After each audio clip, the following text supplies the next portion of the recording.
Alhamdulillah. Wassalatu wassalamu ala Rasulillah Muhammad ibn Abdillah wa ala alihi wa sahbihi wa man wala. Subhanaka la ilma lana illa ma 'allamtana innaka antal alimul hakim. Rabbi shrah li sadri wa yassir li amri wahlul 'uqdatan min lisani yafqahu qawli. Amma ba'du. Kita beruntung jadi umat Nabi Muhammad. Nikmat jadi umat Nabi besar Muhammad sallallahu alaihi wa ala alihi wa sahbihi wasallam. Katanya sahibul burdah, busyra lana ma'syaral islami inna lana minal inayati ruknan ghaira munhadimi lamma da'allahu bi akramir rusli kunna akramal umami. Lamma da'allahu li ta'atihi bi akramir rusli kunna akramal umami. Beruntung sekali kita jadi orang Islam, katanya Imam Al-Busiri. Kenapa gitu? Sebab kita sama Allah dikasih tiang yang gak akan pernah bisa roboh. Bu, tiang yang lain nih sekuat-kuatnya, kena gempa, kena tsunami, roboh bu. Tiang-tiang yang lain kena gempa tuh, kalau udah di atas sekian skala Richter itu jatuh, ibu-ibu sekalian. Tapi kata sahibul burda, kita dikasih sama Allah subhanahu wa ta'ala tiang yang meski apapun saja terjadi, jangankan gempa bumi, jangankan badai, jangankan tsunami, jangankan angin topan, bahkan sampai huru hara kiamat sekalipun tidak akan pernah bisa merobohkannya. Siapa yang berpegangan dengan tiang tersebut, dia tidak akan pernah dihancurkan oleh Allah subhanahu wa ta'ala. Tiang itu adalah baginda kita Nabi besar Muhammad. Makanya nih, buat ibu-ibu yang kadang suka ngerasa, ya Allah gimana sih nih mesti ngedidik anak-anak, apalagi ngerasanya saya nih orang tua tunggal, suami saya bapaknya anak-anak, udah 3 kali lebaran kagak pulang.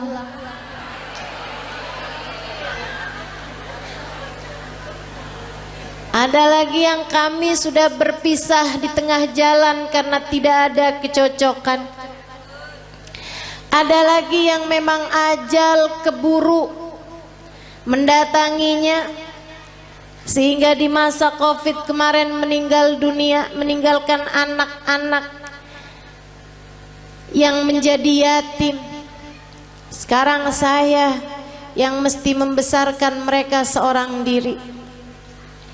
Ibu-ibu saudariku sekalian, kamu sandaran aja, tapi sandarannya jangan sama yang lemah. Kalau kamu sekedar nyari suami lagi gitu ya, sampai mengusahakan hidung kurang mancung dioperasi, kulit mulai keriput ditarik benang, biar cakepan bibir disulam. Saya jadi ngebayangin tuh muka apa kain, tarik benang, sulam, udah jadi kayak kain bu. Terlama-lama ada bordir nih.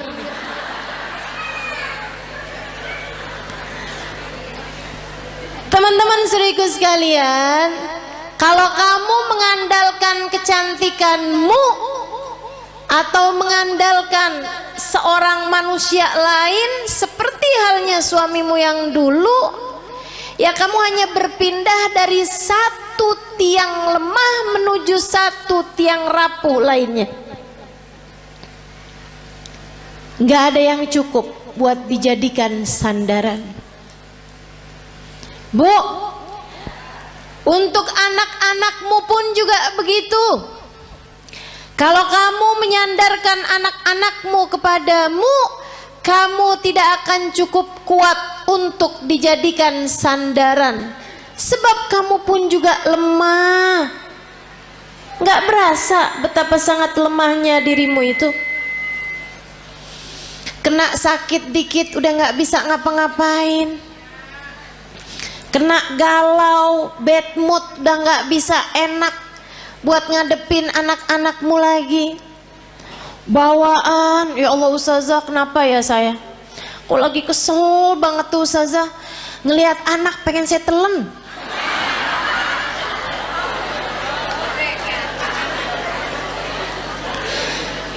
Teman-teman sekalian yang saya muliakan, karena kamu adalah tiang yang tidak cukup kuat untuk menjadi sandaran anak-anakmu. Kamu udah tahu tiangnya itu siapa? Tiangnya adalah Nabimu Muhammad. Para istri, jangan andalkan dirimu untuk kebahagiaan rumah tanggamu. Saya cantik, suami mana yang bisa berpaling dari saya? Oh, apa artinya kecantikanmu itu? Lagian Bu, waktunya tuh bentar banget yang namanya cakepnya dunia tuh. Betul nggak? Kena jerawat udah nggak jadi cakep. Apalagi banyak nih anak-anak zaman sekarang nih, dia bilang saya cantik karena turunan. Kok sekarang nggak cantik? Karena sekarang tanjakan.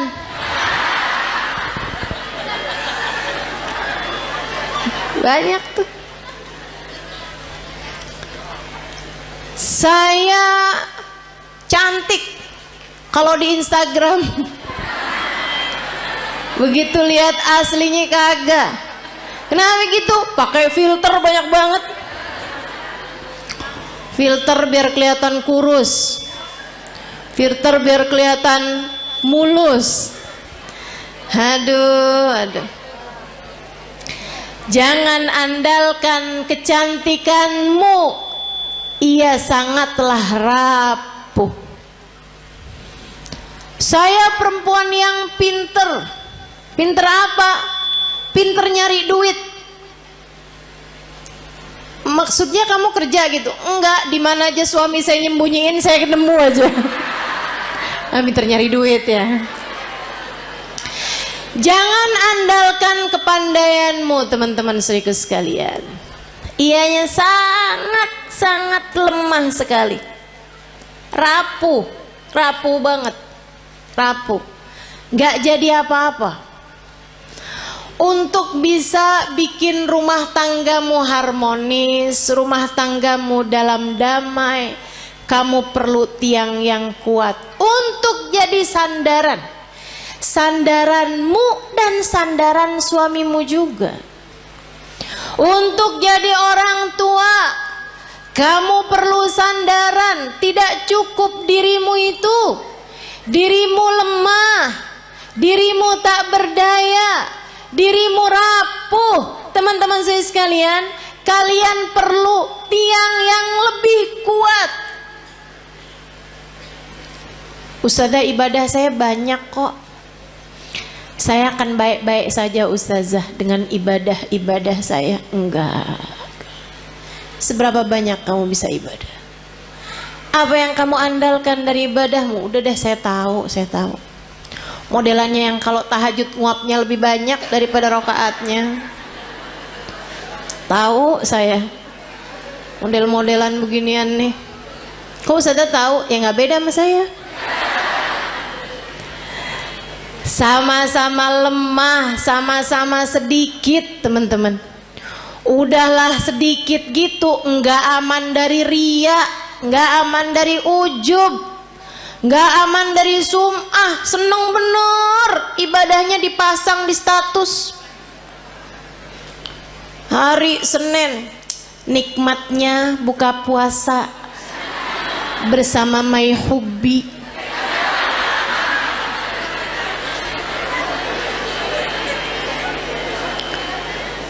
Bangun tahajud jam 2, nulis di status, ibadah terbaik adalah sholat di waktu malam.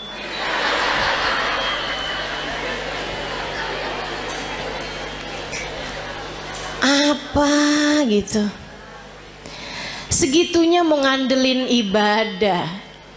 Ibadahnya diterima apa enggak sama Allah aja nggak tahu nih kita nih. Nggak kena, nggak cukup teman-teman saya sekalian, nggak cukup.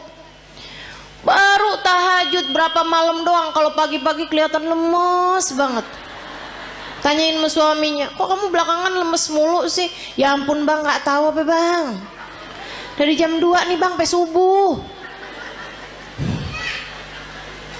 Masya Allah. Teman-teman sekalian yang saya muliakan, nggak bisa, nggak cukup ngandelin ibadah, nggak cukup. Ibadah kita nggak seberapa. Andalan kita nih cuman satu. Kita punya tiang bernama Nabi Muhammad. Cukup tuh dijadiin andalan. Gimana nggak cukup? Yang pegang kunci surga. Gimana nggak cukup? Pejabat tertinggi di akhirat. Gimana nggak cukup? Emang iya Ustazah? Lah kamu belum tahu. Teman-teman saya sekalian, dengarkan sabda Nabi Muhammad dalam Bukhari. Katanya Nabi Muhammad, Ana sayyid walad Adam wala fakhr. Aku adalah pemimpin seluruh umat manusia dan aku tak berbangga atas hal tersebut. Nabi bilang, saya jadiin sama Allah dipilih jadi pemimpin seluruh umat manusia, rajanya semua umat manusia. Kapan? Ntar di akhirat teman-teman. Ntar di akhirat. Adam wa man dunahu tahta liwa'i yaumal qiyamah. Nabi Adam dan nabi-nabi yang sesudahnya hanya akan berada di belakang bendera Nabi Muhammad sallallahu alaihi wasallam. Nanti di akhirat tuh orang mengukur kemuliaan mereka dengan seberapa dekat tempat mereka dari Nabi Muhammad. Orang tuh tahu nilainya di hadapan Allah seberapa. Rankingnya di hadapan Allah tuh seberapa, rapotnya tuh seberapa, itu lihatnya dari seberapa jaraknya dari Nabi besar Muhammad. Al-kul yatamanna an yashum turaba. Di akhirat nanti orang berharap, kepengen bisa nyium tanah yang habis diinjak sama Nabi Muhammad.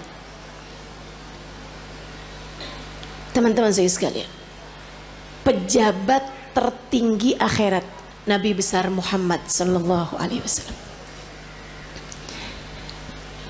Orang kan kalau orang soleh itu para wali. Di atasnya para wali, para nabi. Di atasnya para nabi, para rasul. Di atasnya para rasul, rasul yang nama mereka disebut dalam Al-Quran, ada 25 rasul. Di antara mereka ulul azmi, 5 sahabat besar, 5 para rasul terbesar. Nabi Ibrahim, Nabi Nuh, Nabi Musa, Nabi Isa. Itu semuanya adanya di belakang benderanya Nabi Muhammad. Nabi Muhammad pimpinan dari semuanya, teman-teman sekalian. Gimana nggak cukup kamu jadiin andalan? Orang kalau tinggal nih di Indonesia nih, terus dia itu deket sama presiden, urusan-urusan jadi gampang, betul? Sehingga sekalian saya muliakan. Nah, saya kasih tahu, pejabat paling tinggi di akhirat itu adalah Nabi Muhammad. Maka gampang banget. Pengen selamat gampang. Pengen bahagia gampang. Pengen mulia gampang.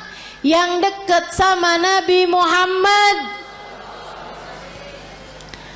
Pengen selamat gampang. Sandaran, teman-teman sekalian. Pengen rileks gampang. Sandaran. Tapi yang kamu sandarin harus yang kuat, yaitu Nabi besar Muhammad. Allah telah memilihnya untuk menjadi seseorang yang cukup bagi setiap orang-orang yang beriman. Nabi itu sama Allah. Di akhirat nanti Allah bikin Miftahul jannah biyadi wala fakhr. Kata Nabi nih, tar di akhirat kunci surga saya yang pegang. Nabi yang pegang kunci surga. Makanya gak ada ceritanya orang bisa masuk surga sebelum Nabi Muhammad. Palingan bisa ngantri depan pintu surga. Tapi yang ngebuka surga tetap Nabi besar Muhammad sallallahu alaihi wasallam. Nabi buka pintu surga.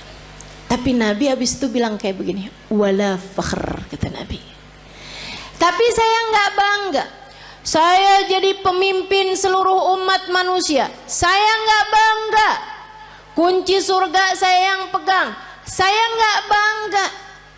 Terus apa sih yang bisa bikin bangga Nabi Muhammad?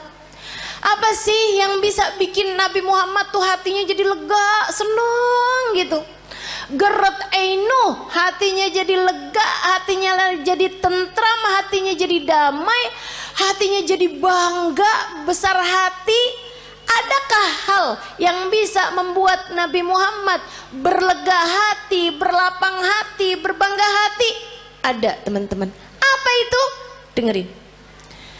Tanakahu takthuru fa inni mubahin bikumul umam yaumal qiyamah.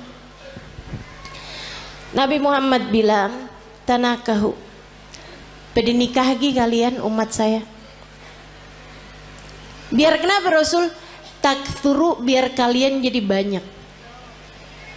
Orang nikah suami atu, bini atu, anak lahir 6. Apalagi orang zaman dulu ya, 13. Jadi sekalian, tanakahu kata Nabi, pada nikahlah kalian, takthuru, biar kalian jadi banyak. Emang kenapa Rasul? Fa ini mubahin bikumul umam yaumal qiyamah, karena aku akan berbangga dengan banyaknya kalian, jumlah umat saya di akhirat nanti. Nabi dipegangin kunci surga kagak bangga. Nabi jadi orang pertama melewati jembatan, orang pertama masuk surga, Nabi nggak bangga. Nabi dijadikan pejabat tertinggi di akhirat, pemimpin seluruh umat manusia, Nabi nggak bangga. Nabi dijadikan yang terdepan, nabi-nabi yang lain hanya ada di belakang benderanya Nabi Muhammad, Nabi nggak bangga. Yang dibanggain sama Nabi kita. Nggak GR. Saya sih iya. Jadi nggak ada yang bisa bikin saya harus minder di atas muka bumi ini. Sebab saya umat Nabi Muhammad. Saya yang diinginkan keselamatannya di akhirat nanti oleh Nabi Muhammad. Saya yang kalau ada apa-apa Nabi Muhammad berkenan sujud kepada Allah untuk menyelamatkan saya. Termasuk kamu. Kamu juga iya. Teman-teman sekalian, jangan pernah minder. Kamu umat Nabi Muhammad. Syaratnya cuma satu, sampai mati tetaplah jadi umat Nabi Muhammad. Sampai mati tetaplah jadi umat Nabi Muhammad. Sebab kalau kamu sampai mati menjadi umat Nabi Muhammad, keselamatanmu adalah puncak cita-cita tertinggi Nabi Muhammad. Kalau kamu mati bawa iman, bawa Islam, bawa cinta di hati kamu, nabimu tidak berkenan menikmati surga sebelum kamu masuk di dalam surga. Mau iri sama siapa kita? Kita yang disayang-sayang sama Nabi Muhammad. Anak-anak kita, makanya jangan berani ngomelin anak, Bu. Saya bilangin dah, ini serius nih saya nih, serius banget. Jangan berani-berani bentak anak, apalagi bikin hati anak jadi kecil. Ibu-ibu, Nabi Muhammad sudah membesarkan hati umatnya. Anakmu adalah bagian dari umatnya. Masa kau udah dibesar-besarkan hatinya sama Nabi Muhammad, kemudian kamu tega untuk mengecilkan hati anak-anakmu sendiri? Kamu tuh nak bego bener sih.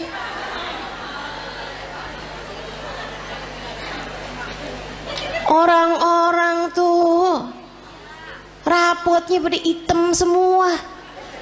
Nah kamu yang hitam cuman 2. Itu juga pelajaran olahraga maksenian. Ya ampun nak, mamah malu punya anak kayak kamu. Hati-hati, hati-hati.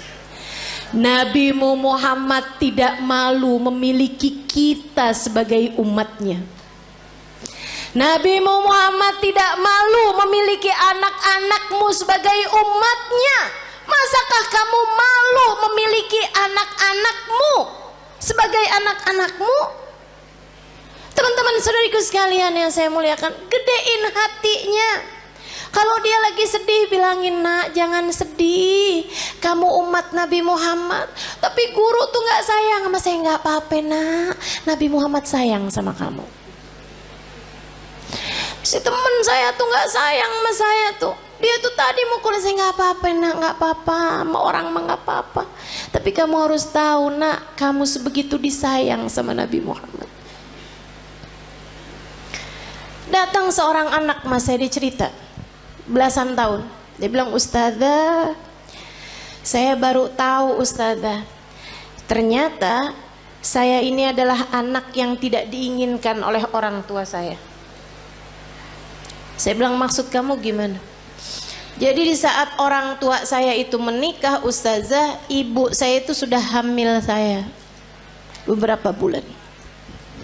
Jadi saya dikawin, ya, orang tua saya kawin dari hari kelahiran, hari nikah sampai kelahiran itu cuma 7 bulan ustazah, karena ibu saya udah terlanjur hamil duluan. Ya, saya baru tahu nih ustazah beberapa waktu yang lama ini, baru-baru ini aja. Dia bilang, saya sedih ustazah, sedih banget. Tiap malam saya nangis ustazah. Ya Allah, orang tua saya tidak menginginkan saya lahir. Saya bilang, mereka memperlakukan kamu dengan galak, suka enggak ustazah. Saya bilang, nak, kamu tiap malam kalau tahajud atau kalau kebangun, kamu bilang, ya Allah, saya lahir tidak diinginkan oleh orang tua saya. Akan tetapi yang saya tahu, saya tidak akan ada di atas muka bumi ini tanpa izinmu, tanpa kehendakmu, tanpa maumu. Maka ya Allah, ya Allah, ya Allah, meski sesiapapun tidak menginginkan keberadaanku, Engkau ya Allah jangan pernah meninggalkan aku. Mulai netes air matanya satu-satu. Terus saya bilang lagi, terus kamu baca sholawat sama Nabi Muhammad. Habis itu kamu bilang, ya Rasulullah, kabarnya engkau sangat sayang kepada umatmu.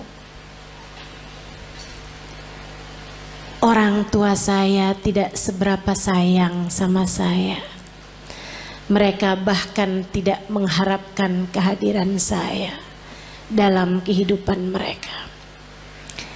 Akan tetapi yang saya dengar, engkau sangat menyayangi kami sebagai umatmu. Ya Rasulullah, sayangilah saya di saat yang lain tidak menyayangi saya. Dan Nabi itu gak pernah gak cukup buat siapapun. Nabi tidak pernah tidak cukup untuk siapapun. Cukup. Kamu kalau merasa sedih, merasa galau, merasa cemburu, merasa gak disayang, merasa gak dicinta, pasti karena kamu lupa sama Nabi Muhammad. Tapi begitu kamu ingat sama Nabi Muhammad, ya Rasulullah, makasih. Saya umatmu wahai Rasul. Saya umatmu wahai Rasul. Meski siapapun berpaling dariku, aku berharap engkau tidak akan pernah meninggalkanku. Gitu. Yang dekat sama Nabi Muhammad. Hadiah terindah yang Allah berikan dalam kehidupan kita, teman-teman. A'udzu billahi minasyaitonir rajim. Laqad manallahu 'alal mu'minin id ba'atha fihim rasulan yatlu 'alaihim ayatihi wa yuzakkihim wa yu'allimuhumul kitaba wal hikmah wa in kanu min qablu lafi dhalalim mubin. Laqad manallahu 'alal mu'minin. Allah telah sungguh-sungguh menghadiahi hadiah terbesar bagi orang yang beriman. Apa nih hadiah terbesar yang Allah berikan kepada kita nih? Kita sebagai orang yang beriman sama Allah dikasih apa? Rumah yang mewah, mobil yang bagus, dikasih tampang yang cakep-cakep. Kayaknya enggak juga. Kita lihat orang kafir-kafir pada punya rumah besar-besar. Kita lihat orang kafir-kafir dikasih muka cakep-cakep dari kita, dikasih hidung lebih mancung-mancung dari kita, dikasih duit lebih banyak daripada kita. Ternyata bukan itu hadiah besar yang Allah berikan dalam hidup kita. Karena teman-teman, orang punya harta banyak belum tentu bahagia. Makanya Allah waktu bilang hadiah paling besar Allah berikan kepada orang yang beriman bukan harta, bukan rupa, bukan tahta. Akan tapi yang Allah bilang, ibba'atha fihim rasulan, telah aku utuskan untuk kalian Nabi Muhammad. Hadiah terbesar buat kita sekalian. Mudah-mudahan kita bisa rengkuh hadiah ini. Mudah-mudahan bisa kita deketin Nabi Muhammad. Mudah-mudahan kita bisa jadi orang yang gak ditinggalin sama Nabi Muhammad. Gimana tuh caranya Ustazah? Biar gak ditinggalin sama Nabi Muhammad. Nah ini saya mau kasih tahu cara biar Nabi Muhammad gak tinggalin kita. Gimana caranya? Jangan tinggalin Nabi Muhammad. Nah itu ada caranya. Jangan pernah tinggalin Nabi Muhammad. Untuk apapun dan untuk siapapun, teman-teman saudara sekalian.